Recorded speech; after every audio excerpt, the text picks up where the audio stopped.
Sobrang overwhelmed kami ngayon, lalo na yung speech na ginawa ni Sir Jeff.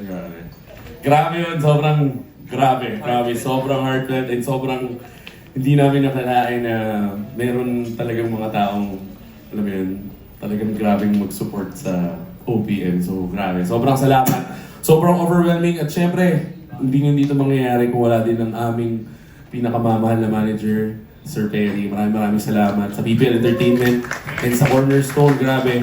Sobrang excited namin sa lahat ng mga mangyayari, sa lahat ng gagawin. And I can say we are ready. Yes, sir, we're ready. Alright. Does anyone want to add?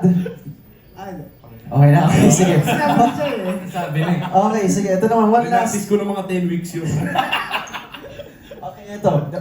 What can the fans expect from you guys moving forward after your 10th anniv?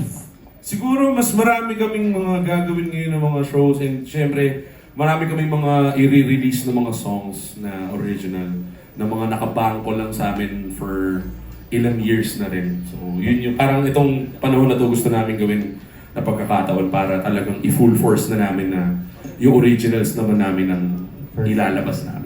Di pa full force yun. Yes. Ilang milyong subscriber na, ilang streams na sa Spotify, panimula lang pala. Alright, can we have the press? Anyone ready? Yes, please.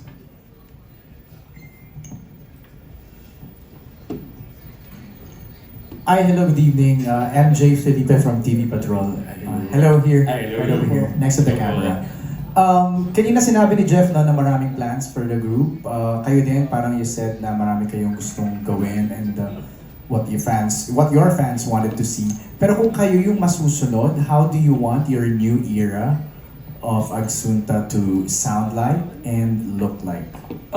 Feeling ko po kasi yung sa sound siguro more on dahil sa panahon ngayon, kung mapapansin niyo yung panahon ngayon, sobrang hindi na masyadong yung genres. Hindi na siya sobrang nakastick sa isa. So feeling ko yung mga ilalabas kasi namin ng mga songs dahil lahat kami parang halos lahat.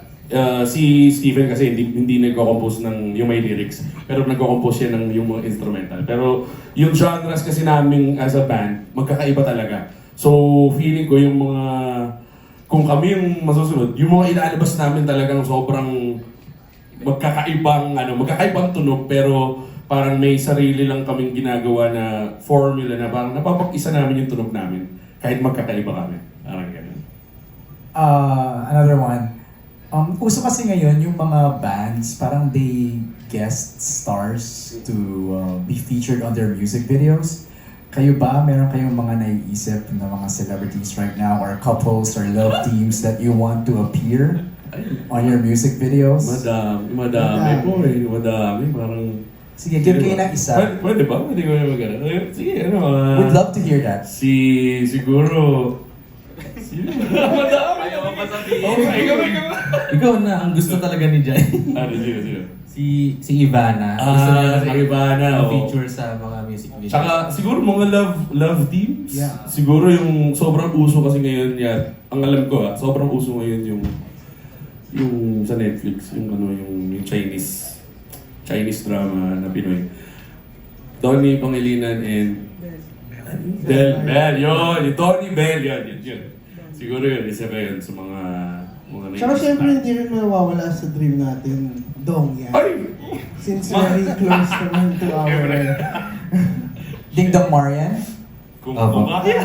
Sir Perry kayo. Madali na yun. Madali lang. That's easy for Perry. Pero pa-explain lang why si Ivana pala.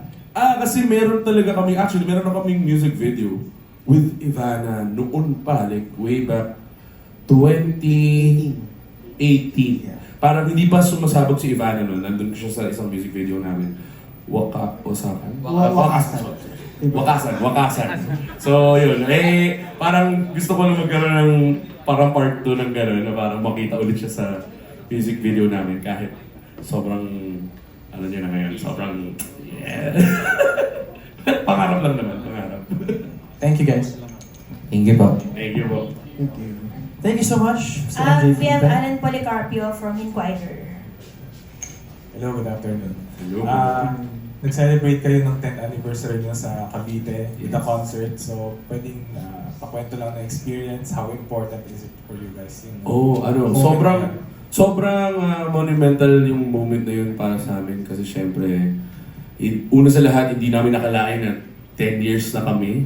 Alam mo yun, akala namin nung umpisa. Akala namin hanggang ngayon medyo parang bago-bago lang kami pero nagulat kami na 10 years na pala kami. And syempre nung 10th year anniversary namin sobrang overwhelming kasi hindi din namin inaasahan na talagang ang daming taong pumunta as in sobrang dami. And kami mismo yung nagulat. Parang na-overwhelm kami na ang dami nila. Tapos yun, syempre sobrang enjoy. Ang dami ding mga pangyayari din sa mismong event na yun. Kaya sobrang saya namin. And nabanggit nyo nga pa mag-focus na kayo sa mga original songs moving forward. So, working with Cornerstone, how do you think will that help? Syempre, alam naman natin lahat gaano kalakas ang Cornerstone and syempre ngayon na may dalawa na kaming management na tutulong sa amin.